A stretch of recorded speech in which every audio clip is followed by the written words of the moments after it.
I'm the Bucks County Coordinator of Recovery Support Services for the Council of Southeast Pennsylvania. I'm the Senior Peer Services Coordinator. I'm a Certified Recovery Specialist. I'm the Philadelphia Project Coordinator. I work for PROACT. I'm the Executive Director of the Council of Southeast Pennsylvania. I'm a Professor of Psychology at the Medical School at Yale University.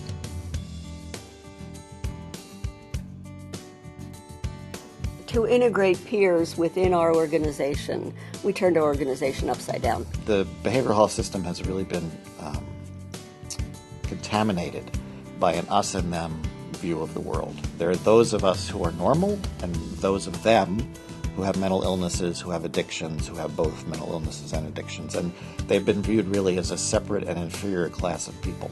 We work within the drug court system, and we've made amazing strides forward in having peer supports be recognized as an important part of that system. Yet, there's still a stigma or devaluing of the person themselves. I know when I was practicing law,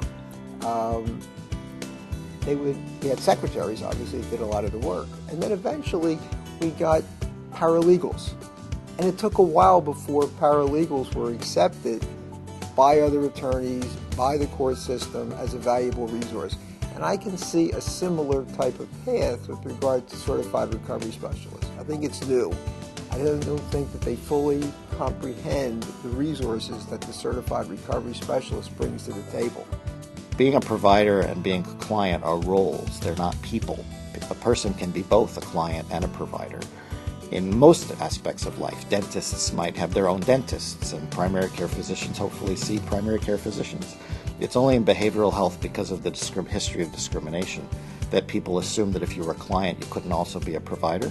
There was a lot of stigma, and we had issues around, well, are these people allowed to use the staff bathroom? Are they allowed to use all of the bathrooms? I hired my first peer staff member in 1992, and one of the first questions I was asked is, which bathroom would he use? We wrestled with internal stigma, but we also wrestled with a lot of external stigma. Did we need to implement more drug testing? Some of those kinds of issues. So everybody else goes by their last name, Mr., Mrs., Dr. so-and-so, and you're Joe.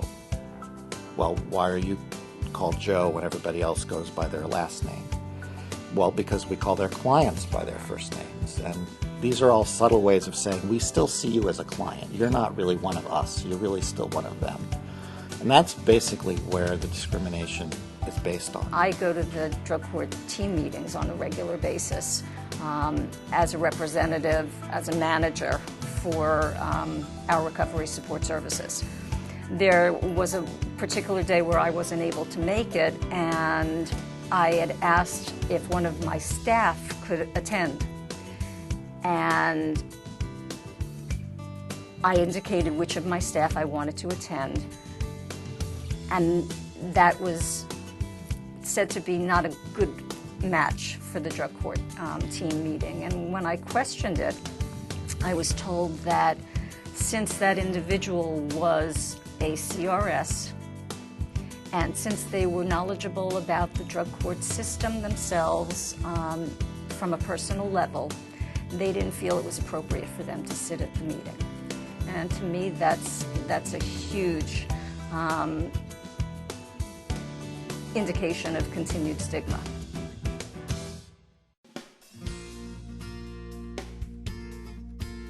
Every once in a while, stigma raises its head again, and I think what's important about that is to make sure you address it. The role of a manager in overcoming stigma is twofold. One is interacting with the folks here in our center. Sometimes issues will arise, and how I deal with that situation goes a long way for others to follow. I feel that our staff and our volunteers and the members really look to see how I'm handling that situation. So if I do not address something, then the message is that it's okay for that stigma to exist or that discrimination to go on. Now if I address it, then I'm setting the message that it is not okay. And they're also looking to see how I am addressing it. So the staff will then start to look at my technique on how I address that situation. and they're going to model that. Really, I think it's important to look at recovery values and how that works within their organization, because if they don't look at that, they're going to run into some difficulties down the way. Some of the things that a supervisor should do for peer support staff to make sure that they're integrated within the system is to have them included in some of the all of the decision-making process, because their voices are valued as much as the supervisor. When peer staff are hired to actually serve as peer staff, to use their life experience to instill hope and to role model recovery and to help people focus on taking care of themselves, which is something we've never really tried to do much in behavioral health, is teach people self-care. Now we're seeing much better outcomes, and we're seeing less demoralization, more hope. We're seeing people becoming much more actively engaged in their own treatment and in their own recovery, in taking care of themselves. We're seeing empowerment, and we're seeing decreases in all of the bad outcomes that we've gotten used to, like fewer days spent homeless, fewer days in prison. The more that we can provide examples and show concrete testimonials for strides that they've made, for positive work that they've done with the people that they're working with, then we continue to be able to support the work that they do. My message would be to people looking at taking this on is to do your homework. Not only do your homework, but don't try a plug and play. And I call it plug and play, where they will just hire somebody and plug them into their system without doing the work that they need to really look at what this role is going to be, how they're going to support the role, how they're going to supervise the role, how they're going to educate the rest of the staff.